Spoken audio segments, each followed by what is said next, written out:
Hey guys, Pedro here to tell you about the latest from 1914, Viribus Unitis, out November 14th on Napalm Records. The album has 10 tracks, 57 minutes in length, and this is the band's fourth full-length studio album. They are a Ukrainian black metal band.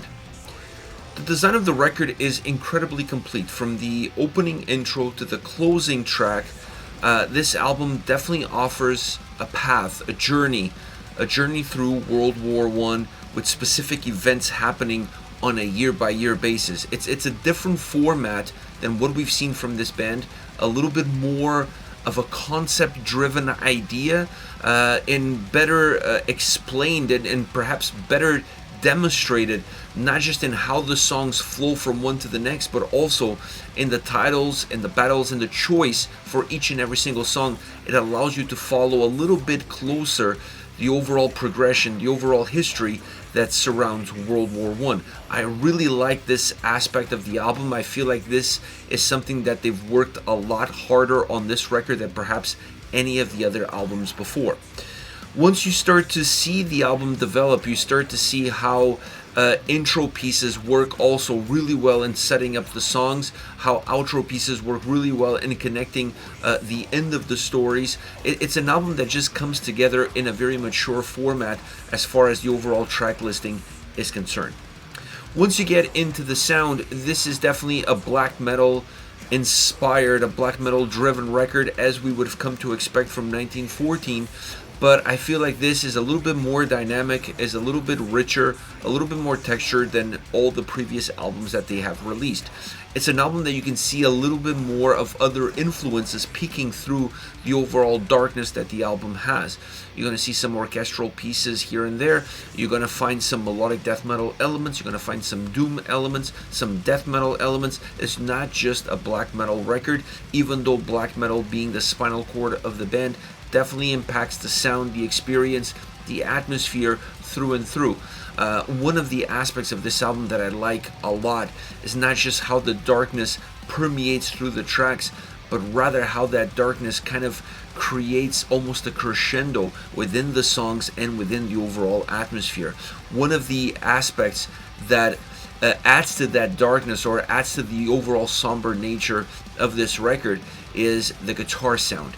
When you look at the guitar sound on this album, it is heavy, it is dark, it is penetrating, it is melodic, but you can actually hear the fingers running through the strings, and that to me is an aspect that they didn't clean up in production, and I'm glad that they didn't, because it adds a different vibe to this album. It brings a little bit more of a sense of reality to how the sound comes across.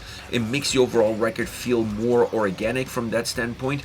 It adds this different layer of sound, this different layer of experience to how you can digest these songs and how you can digest the overall rich and dynamic guitar sound that this album puts forward. It's also an album that from a sound standpoint has extremely heavy, extremely bombastic drum sound. The drums on this album are phenomenal.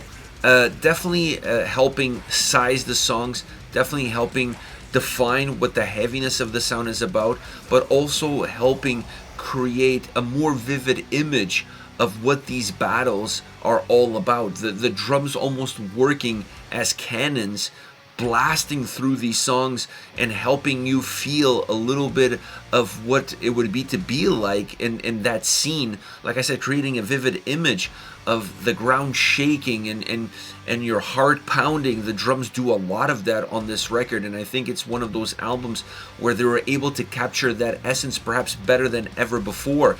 And when you pair that up with the way the guitar sounds, being so organic, feeling so natural, so raw at times, but also polished at the exact same time in order to create that penetrating dark ambiance, you really have a complete record sound-wise as far as what this album puts forward. Now, once you get into the vocals, I was expecting a little bit more of a linear approach. That has been kind of the vibe with 1914 across all previous records. More of a storytelling aspect of how the vocals interact with the lyrics and with the songs. That is obviously part of the DNA of the band, and you're still going to find that on this record. There's a lot of storytelling as far as these tracks are concerned, but there are a few songs on this album that it doesn't feel as much of a storytelling as it does actual singing and being part of a more richer experience as far as what these songs offer. And you see that more in tracks that have a more melodic drive, that have a more melodic death metal experience. You see a little bit of a slight difference in how the vocals interact with the lyrics and interact with the songs themselves, creating little nuances that really define each track individually in a very unique way. And I think that's an important aspect overall to keep in mind, specifically when you think about a record that has 10 songs and is 57 minutes in length. It's important to create ebbs and flows. It's important to create songs that don't feel extremely similar to one another. This record does a wonderful job of doing that, not just on the sound front, but also on the vocal delivery as well. It's a very complete record all around, making it perhaps the most complete record that the band has ever released. Definitely their most dynamic, their most rich, their most mature sounding album to date. I don't know necessarily if this is my favorite album from the band or if this is the best album for the band. I think time will tell. It's one of those records that I really feel that a year from now we'll have a much better picture of where this album stacks in comparison to the previous three. But as far as a complete body of work and having more of a concept, more of a driven idea behind it, this album definitely delivers that in spades. Now, as far as favorite songs are concerned, I want to start off with 1915, Easter Battle for the Zwinin Ridge.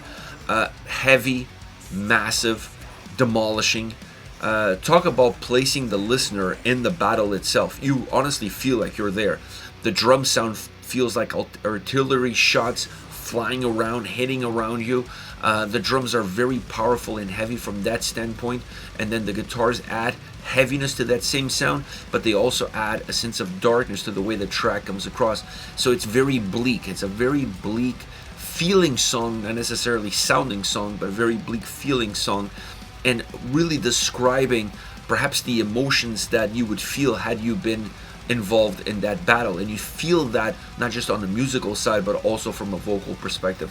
It's a track that has a lot of death metal influences in it, with a blackened experience surrounding it.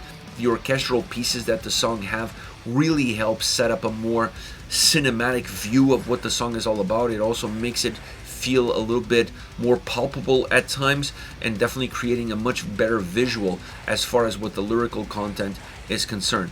Having some choir, some backing vocals throughout the track also helps with that cinematic, theatrical approach that the song definitely has. Then we have 1917, still a track with a lot of size, a lot of heaviness, but the guitars sound a lot more melodic. The drums stay with the same consistency as 1915.